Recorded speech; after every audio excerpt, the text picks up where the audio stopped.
The museum smelled like dust and regret, like someone had bottled the inside of an old man's coat pocket and sprayed it on every surface. And Eli loved it immediately, which told him something unflattering about himself. He stood in the lobby on his first night, the security uniform 2 sizes too big, the flashlight heavy in his hand, like a weapon he didn't know how to swing. And the woman from Human Resources, a bony creature named Dolores, who blinked exactly never, handed him a laminated map. "Third floor is off limits after midnight," she said. No, she didn't say it. She announced it the way a doctor announces a terminal diagnosis, with that specific flavor of cheerfulness that means the opposite of itself. Eli took the map and nodded like a man who understood things, which he was not. He was 24 years old and understood almost nothing. And the few things he did understand, he wished he could give back, return them like ill-fitting shoes. To whatever store in the universe was responsible for handing out painful knowledge. Dolores left through the front entrance at exactly 9:15, and the lock clicked behind her with a sound like a bone cracking, and Eli was alone in a building that held 4,000 years of dead people's belongings. He started walking. The first floor was fine. Roman pottery, Egyptian jewelry, a stuffed hawk that looked personally offended by its glass case. And Eli swept his flashlight across each room with the careful attention of someone who had absolutely no idea what he was looking for. His brother would have laughed at him. That thought arrived uninvited, the way it always did, slipping through whatever wall Eli had built that day, like water through a crack in a dam. And he let it come because fighting it was worse. Fighting it was drowning. His brother Jonah had been dead for 11 months. 11 months and 6 days, but who was counting? Was counting. His mother was counting in her bones. His father was counting in his silence. And Eli was counting in his inability to sleep in a normal bed, in a normal apartment, like a normal human being who hadn't watched his younger brother walk into a lake in January. The museum job was a gift. Not because it paid well. It paid like an insult. But because it offered Eli the one thing he craved, more than sleep, more than peace, more than the terrible casseroles his mother kept bringing to his door. It offered him a building full of silence, and no one to perform okayness for. He reached the second floor at 10:30. And this was where the paintings lived. Portraits mostly. Rich people from centuries ago, staring out of frames with expressions that said, "I own 6 horses, and you own nothing." And Eli walked past them feeling appropriately owned, until he reached the far corridor where the hallway narrowed and the air changed. Temperature. The weight of it. The air became heavier, the way air does before a storm, before a confession, before someone says the thing that reorganizes every molecule in the room. Eli stopped walking. At the end of the corridor hung a painting he didn't remember seeing on the laminated map. A small canvas, maybe 2 feet by 3, showing a lake at night, the water so dark it looked like a wound in the earth. And standing at the edge of that water was a figure, small and pale, facing away. Eli's flashlight shook. Not because he was afraid, because his hand had decided independently of his brain that this was a moment requiring trembling, and his body had learned in the last 11 months to make decisions without consulting him first. He stared at the painting for what might have been a minute or an hour. The figure at the water's edge, the dark that wasn't just dark but hungry, and he heard something. A drip, somewhere behind the walls. Water was falling. Drip, drip, drip. Steady as a heartbeat, steady as the clock in the hospital waiting room, the night Jonah's body was pulled from the ice. Eli turned away from the painting so fast he nearly knocked his own flashlight from his grip. "Nope," he said out loud, his voice cracking against the silence like a rock through a window. He said it again. Nope, nope, nope, because saying it 3 times made it a spell, made it a barrier, made it a door he could slam between himself and whatever that painting was trying to do to him. He walked back to the first-floor lobby and sat behind the security desk and ate a granola bar with the focused intensity of a man defusing a bomb. The granola bar was peanut butter flavored. It tasted like sand mixed with ambition, and he chewed it the way soldiers chew, not for pleasure, but for survival, for the act of jaw-moving that meant he was still here, still a person who ate food and sat in chairs. And did not fall apart in museum corridors at 11 o'clock at night. His phone buzzed. His mother. Her name on the screen, a small grenade. He let it ring, watched it vibrate against the desk like a dying beetle. And when it stopped, he felt the specific guilt of a son who loves his mother and cannot bear the sound of her voice because her voice contains Jonah. Every word she speaks has Jonah hiding behind it, like a kid playing the worst game of hide-and-seek ever invented. The museum settled around him, creaking the way old buildings creak, all those wooden bones adjusting to the cold. And Eli told himself the sounds were normal. The dripping was pipes. The painting was just paint. The figure by the water was just brushstrokes on canvas, and not a message, not a mirror, not his brother's back disappearing into black water on the coldest night of the year. He told himself all of this, and he believed approximately none of it. Granola bar, and began his second round. The third floor was off limits after midnight. It was only 11:45.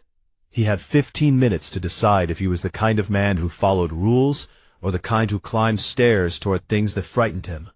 And the answer, as it had been his entire life, was both. He was both, always both, the coward and the fool, holding hands in his chest. The third floor greeted Eli the way a spider greets a fly, with patience. It was darker up here, the emergency lights dimmer, as if even electricity had second thoughts about this level, and the air carried that same heaviness from the corridor below, that pre-storm thickness that pressed against his skin like a palm. The rooms were different here. No Roman pottery, no stuffed birds, no rich people in frames. Instead, the displays held objects that looked personal, intimate, the kind of things you'd find in someone's attic, rather than under museum glass. A child's shoe, leather cracked and curled. A woman's comb with 3 teeth missing. A pocket watch stopped at 4:17. A letter, yellowed and folded, the handwriting too small to read through the glass, but slanted with the kind of urgency that only comes from someone writing words they know will be their last. Eli moved through these rooms with his flashlight low, and each object pulled at something inside him, the way a fishhook pulls, not violently, but with that specific insistence that says, "You are caught. You are caught. Stop pretending you are free." He was reading the placard beneath the pocket watch. Donated anonymously, origin unknown, circa 1883, when he heard footsteps. Not his. Behind him. He spun around, and the flashlight beam cut through the dark like a blade, and found nothing. Empty hallway, empty air, dust particles floating in the light like tiny lazy ghosts. "Hello," he said, and his voice came back to him doubled, tripled, the museum eating his word and spitting out echoes. No answer. Of course no answer. He was alone in a building that Dolores had locked from the outside, alone with 4,000 years of stuff, and footsteps were just the building settling, just old wood doing old wood things. He kept walking. The last room on the third floor was behind a door that was not locked, but should have been. Eli pushed it open, and the hinges screamed, actually screamed, a sound so human it stopped his heart for half a beat. And inside was a room that did not match the rest of the museum at all. The walls were covered in mirrors. Not decorative mirrors, not gilded frame museum piece mirrors, but plain sheet mirrors like you'd find in a dressing room, mounted floor to ceiling on every surface, so that when Eli stepped inside, he was surrounded by himself. 100 Elis, all of them wearing a uniform too big, all of them holding a flashlight. All of them, carrying a face that hadn't properly smiled in 11 months. He hated it immediately. He hated it the way you hate a photograph that catches you unguarded. The version of yourself you never agreed to be seen as. Raw, thin, dark-circled eyes like bruises. The look of someone who'd been treading water for almost a year and was getting tired. "What is this room?" he asked nobody. Showed him himself, and nothing else. And he was about to leave, was already turning, already choosing the sane option for once in his miserable life, when he noticed that one of his reflections was wrong. Third mirror from the left, second row from the bottom. That Eli wasn't holding a flashlight. That Eli had his hands at his sides, empty, and his head was tilted at an angle that real Eli had not tilted his head. And that Eli was smiling, not a warm smile, not a friendly smile, but the kind of smile that a locked door might give you, if locked doors had mouths. Eli stared. The reflection stared back. And then it mouthed a word, a single word, lips moving in the glass like something underwater. And Eli couldn't hear it, but he could read it the way you can read a shout across a crowded room, the way you can read your own name on someone's lips from 100 feet away. The word was Jonah. Eli dropped the flashlight. It hit the floor, and rolled, beams spinning, and the room became a kaleidoscope of light and dark, mirrors catching and throwing the beam in every direction. And Eli was on his knees before he understood he'd fallen, hands on the cold floor, breathing like a man who'd been held underwater and just broken the surface. The reflection was gone. Every mirror showed the correct Eli now. The kneeling one, the gasping one, the one whose hands were shaking like leaves in a gale. He grabbed the flashlight and stood and walked out of that room with the specific calm of someone who is not calm at all, but has decided that falling apart is something that can be scheduled for later, penciled in between 2 and 4 a.m. perhaps, a nice tidy breakdown with boundaries and a start time. The stairwell took him back to the first floor, and he sat at the security desk and put his head in his hands and counted his breaths the way his therapist had taught him. In for 4, hold for 7, out for 8. Except he kept losing count because his brain was a dog chasing 12 squirrels at once, and none of them were breathing exercises. His phone screen glowed. 3 missed calls from his mother. 1 text from his father that said only, "You okay, son?" He typed back, "Yeah, good, new job going well." A sentence containing 3 lies stacked so neatly they could have been a professional magic trick. The museum hummed around him. He could feel it, actually feel it, not hear it, but sense it the way you sense someone watching you from across a room. The building was aware of him, the way an old animal is aware of a visitor, assessing, sniffing, deciding. At 2 a.m. he made coffee in the break room and burned his tongue and was grateful for the pain, because it was simple, because it was a body problem and not a soul problem, and body problems he could handle. At 3 a.m. the dripping started again, louder this time, but somewhere above him, somewhere on that forbidden 3rd floor, where the mirrors hung and his reflection knew his brother's name. And Eli sat at his desk and listened, and did not go up. Not tonight. Tonight he would be the coward half of himself, and the fool half could wait until tomorrow. And he drank his burnt coffee and watched the clock and waited for morning the way a man in a lifeboat waits for shore. Not with hope exactly, but with the grim determination of someone who has decided that surviving is a thing he will do whether he wants to or not. Dawn came at 6:42. Dolores arrived at 7 with a fresh layer of lipstick and that same unblinking stare, and she said, "How was your first night?"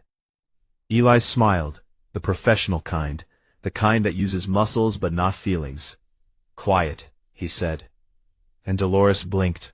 For the first time since he'd met her, she blinked. Once, slow, deliberate, and said nothing. The morning and breathed air that didn't press against him, and drove home, and did not sleep. 3 weeks passed, And Eli learned the museum the way a sailor learns a ship, by rhythm, by habit, by the particular language of its sounds at night. The front doors groaned at 9:15 when the heat kicked off. The second-floor floorboards sang at 11, one note each, a xylophone of old wood. The pipes in the east wall ticked from midnight until 2, like a patient metronome. He learned these sounds and held them close, because the known sounds were armor against the unknown ones. And the unknown ones came every night, always from the third floor, always after 12. Footsteps with no feet, whispers with no mouths, the dripping that moved from wall to wall, as if water were a living thing, deciding where to fall. He did not go back to the mirror room. He told himself this was professionalism. Dolores had said third floor off limits, and Eli was nothing if not a rule follower. But the truth was simpler, and uglier, and lived in the center of his chest like a stone. He was terrified, not of ghosts, not of whatever the museum was doing, but of hearing his brother's name again, in a place where his brother had no right to be. Jonah belonged to the lake. Jonah belonged to January. Jonah did not belong on the lips of a wrong reflection, in a room full of mirrors, in a building full of dead people's combs, and shoes, and stopped watches. On the fourth Wednesday, Eli met Marin. She was sitting on the museum steps when he arrived for his shift, cross-legged, eating an orange, with the methodical focus of a surgeon. Each segment separated, inspected, consumed in exactly 2 bites, and she looked up at him with eyes that were the color of lake water in autumn, which was a comparison Eli wished his brain hadn't made. "You're the new night guy," she said.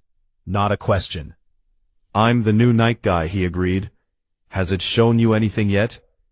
Eli stopped walking. Keys jangled in his hand. Stupid, happy, oblivious keys. And he looked at this woman on the steps, who was eating an orange and asking impossible questions with the casual tone of someone asking about weather. "Has what shown me anything?" She smiled, and her smile was nothing like the Moorer smile, nothing like a locked door. Her smile was a window left open on a warm night, an invitation and a risk at the same time. "The building," she said, "it always shows the new ones something in the first week.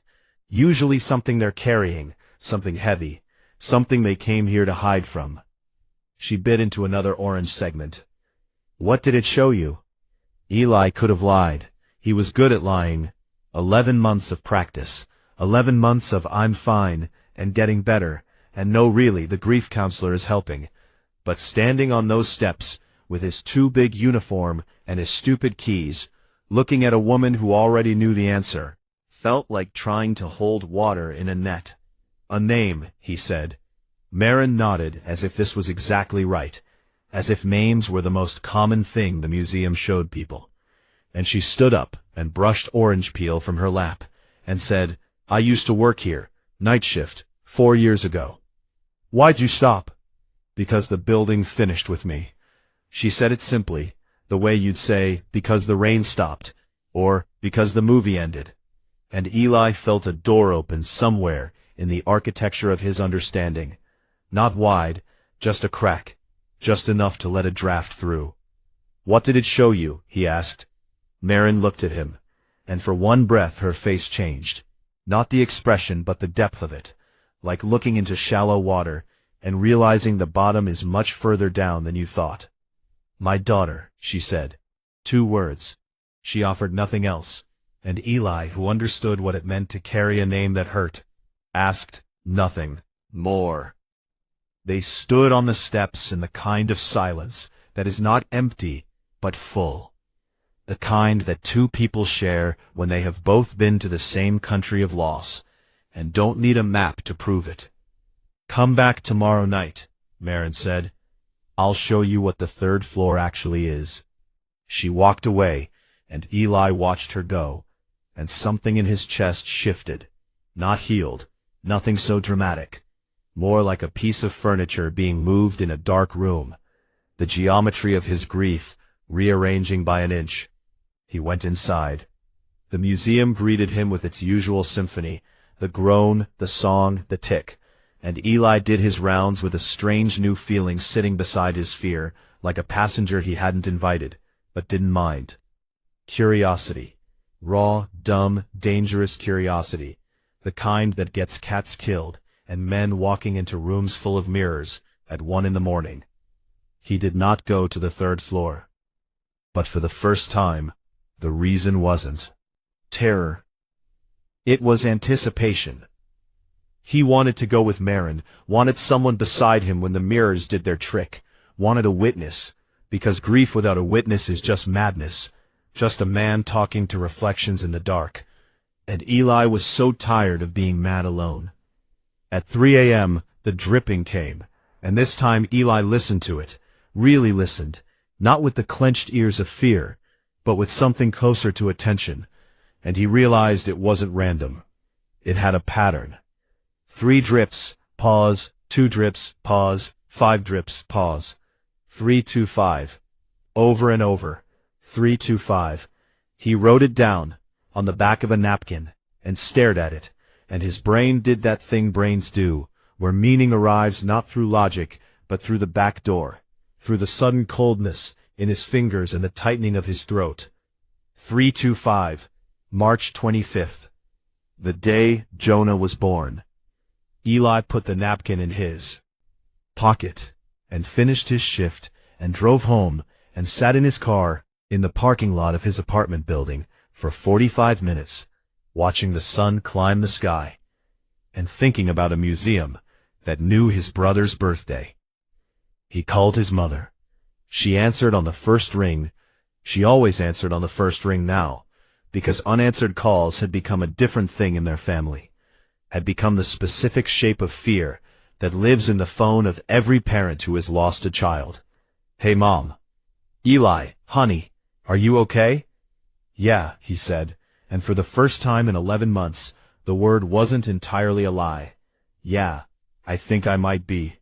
Marin arrived at 9 p.m., with a backpack and a flashlight, and the calm of someone returning to a place that scared her, but no longer surprised her. "Ready?" she asked. Eli was not ready. Eli was the opposite of ready.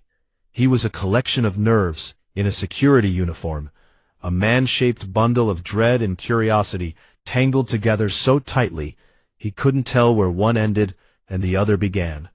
"Sure," he said. They walked through the first floor together, and the museum behaved itself. No dripping, no whispers, just the regular groaning and singing of an old building doing old building things. And Marin moved through the rooms with familiarity, her hand trailing along display cases like she was greeting old friends. "The first floor is just a museum," she said. "Real artifacts, real history, real dead people stuff. Nothing strange about it, except the smell." "What about the second floor?" "The second floor is where it starts too." She said this while examining a Roman coin under glass, her voice as casual as if she were discussing lunch plans. And Eli felt his stomach do that thing it did when an elevator drops too fast. "Listen to what?" "To you, to whoever's walking through it at night. It reads you the way a doctor reads an X-ray, looking for the breaks, the fractures, the places where the bone didn't set right." They climbed to the second floor, and Eli showed her the painting, the lake, the dark water, the figure with its back turned, and Marin stood in front of it for a long time. "This wasn't here when I worked here," she said. "What do you mean?" "I mean the paintings change. They show each night guard something different, something specific. When I was here, this spot held a painting of a nursery with an empty crib. The air in the corridor pressed against them. The museum takes the thing you're most afraid to look at," Marin said, "and it hangs it on the wall, and it waits." "Waits for what?" "For you to stop looking away." They stood in the heavy air, and Eli stared at the painting, at the figure by the water, that small pale shape he'd been avoiding for weeks, and Marin put her hand on his arm, just briefly, just the weight of her fingers, and the touch didn't fix anything, but it held the moment steady, the way a hand holds a candle in wind. They climbed to the third floor. The door to the mirror room was open. It had been closed every night. Eli was certain of this, had checked it, had stood in front of it, and tested the handle, and felt it locked. But tonight, it stood open like a mouth mid-sentence, waiting. "It knows we're coming," Marin said. "That's not comforting. It's not supposed to be." They walked in together, and the mirrors surrounded them. 200 reflections now. Eli and Marin multiplied across every surface. Normal. Everything was geometry. Just two people and their copies in a strange room. Then Marin's reflections disappeared. Not all at once. They went out like candles, one by one, each mirror going dark where she stood, until Eli was looking at 100 versions of himself, standing next to 100 patches of nothing, as if Marin had been edited out of the world's rough draft. She was still beside him. He could feel her arm against his, could hear her breathing, but the mirrors refused to show her. "It's okay," she said. "It did this before. It only wants to talk to you." Talk is a strong word for whatever this is. Fair point. The mirror on the far wall, the same one from his first night, third from the left, second row, flickered, and there he was again, the wrong Eli, the one with empty hands, and a tilted head. But he wasn't smiling this time. He was crying. Silent tears running down a face that was Eli's face, but wasn't. A face that had given up the pretense of okayness, that real Eli maintained like a full-time job. And the wrong Eli lifted his empty hands and pressed them against the glass from the inside. Eli's chest cracked. Not his ribs, not his bones, but something deeper. The shell, the casing, the 11-month-old wall he'd built between himself and the lake, between himself and January, between himself and the fact that Jonah had walked into the water, and Eli had been asleep in the next room and hadn't heard the door. The wrong Eli mouthed another word. Not Jonah this time. Stay. And Eli understood, not with his brain, but with that deeper knowing that lives below language, below logic, in the place where brothers are connected by something older than thought. That this wasn't a haunting. It was a holding. The museum had taken his grief and reflected it back at him, and the reflection wasn't a ghost or a trick. It was the part of himself he'd built. Locked away. The part that needed to cry, the part that needed to stand still instead of running from city to city, job to job, night shift to night shift. The tears came. Not the polite kind, not the single manly tear kind, the ugly kind, the body-shaking kind, the kind that sounds like an animal and feels like being turned inside out. And Eli cried in a room full of mirrors, while a woman he barely knew stood beside him in the space where her reflection should have been, and said nothing, because nothing was exactly the right thing to say. He cried for Jonah. He cried for the door he didn't hear open. He cried for his mother's phone calls and his father's 2-word texts, and the 11 months of performing survival instead of actually surviving. The mirrors held all of it.